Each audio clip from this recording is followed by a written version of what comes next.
So we talked about the skull. The skull, of course, is held up by the neck. We're going to do the neck and we're going to add some ligaments because they form a very important part in the shape of the neck and the movement of the neck. Okay, so a horse has 7 vertebrae. Almost all mammals, including humans, have 7 neck vertebrae. The head connects to the atlas and the atlas connects to the axis. These 2 vertebrae allow for most of the movement of the head of the horse on the neck. And then the other vertebrae are more normal vertebrae. There are 7 vertebrae altogether. The first vertebrae of the back have very long spinous processes.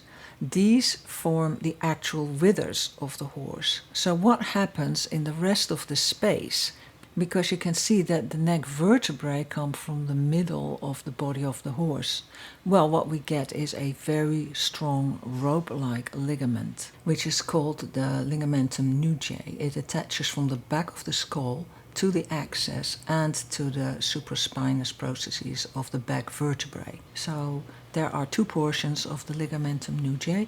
There's a rope-like portion, and in between that and the vertebrae of the neck is something which is called the lamellar portion, and together with the musculature of the neck, this forms the shape of the neck that we see on the outside of the horse. So the Ligamentum Nuchae is really one part of a whole rope-like ligament that goes over the whole back of the horse, so it moves into the supraspinous ligament. But what is important is this point here.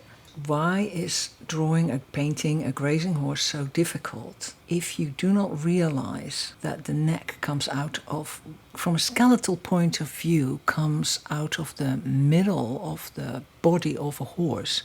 You draw the neck in a weird way that does not look natural. So, this is the point. This is the hinge where the neck goes down. So, imagine when you draw a stick horse, a skeleton horse, that's where it goes. And then the Ligamentum Nuchae and the lamellar part of it will be flat on top of the vertebrae of the neck. Does this make sense? Does it help you to draw better horses? Let me know in the comments. You can see in my drawing that actually that whole space that we first drew, that sort of empty space between the vertebrae and the Ligamentum Nuchae, is gone. It's flat. It's stretched out into nothing.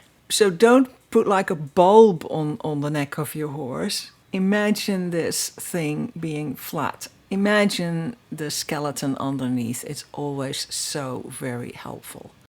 Happy drawing.